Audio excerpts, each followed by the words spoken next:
Many people may not think of this as a government job, but there are 3 branches of government. And my first government job was as an intern in the district office of my local congressman.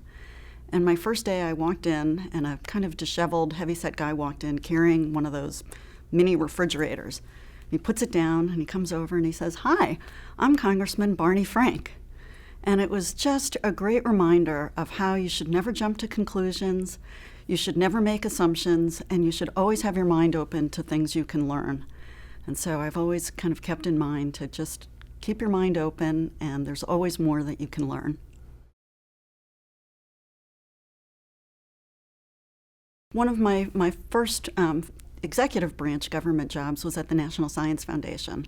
And I was fairly young. I was at GS-12, and I was working on a project with several states and the National Governors Association on how economic development was influenced and fostered by investments in science and technology. And I found that out in the hinterlands, out in the real world in these states, there were some really incredible initiatives going on that were having tremendous impact. Things that could be replicated and broadened both within other states and at the federal level.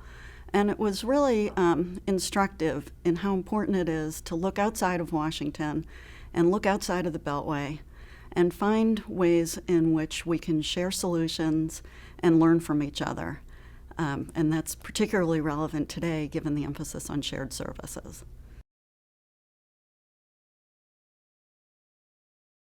So the first thing is to prioritize. Really focus on the things that are within the scope of your control and your influence. And then I've always kept in mind what I think of as the 3 Ps. Be persistent, be really patient, and persevere. Work really hard, give it everything you have, but when you come to a point where you realize that the decision is completely outside your control and you've done everything you can, move on to something else. Don't get stuck. And then the last thing, which I think is really important and is really easy to forget when you're young and you're ambitious and you're excited to conquer the world, is to maintain a really healthy work-life balance.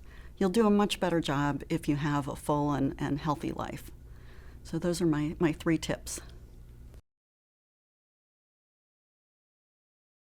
Probably the best advice is to really keep in mind that an organization's best assets or program's best assets are its people. And so to remember what we all learned when we were young, which is the golden rule, to treat people as you'd like to be treated yourself.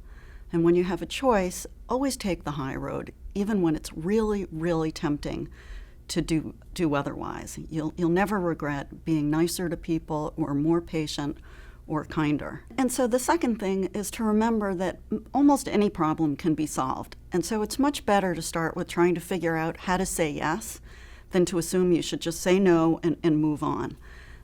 There's always a way to do new things or to find a new solution to something you really weren't sure you could do. But try really hard and find a way to say yes. And if you have that attitude, you'll be more successful, and I think you also have a little bit more fun along the way.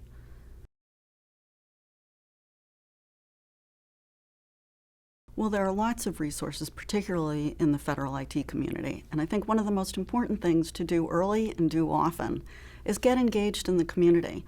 There are wonderful organizations, ACT, IAC, Tech America, Affirm, AFCEA, conferences like today's at FedScoop that give people an opportunity to get to know their peers and colleagues from across the community, not just within the organization they work, and find ways to work on issues of interest, volunteer, really expand your network of knowledge and contacts.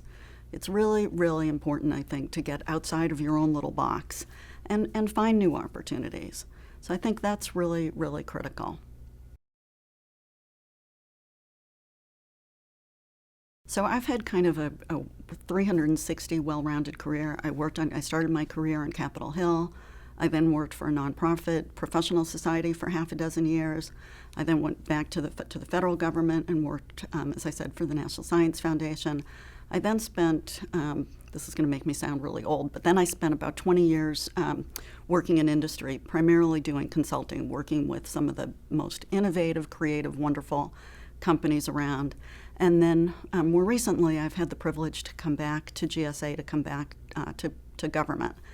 And honestly, I can say that particularly for young people, the opportunities in government are really unparalleled. There are opportunities to learn and grow in every possible arena and direction. And there's hardly a mission anywhere that's more fulfilling. So I just think it's an incredible opportunity to really learn and grow, particularly because in government there are rotations and details and other opportunities to move from one program and one agency to another that just give you exposure to new issues, new programs, and new people that you could not get in another environment.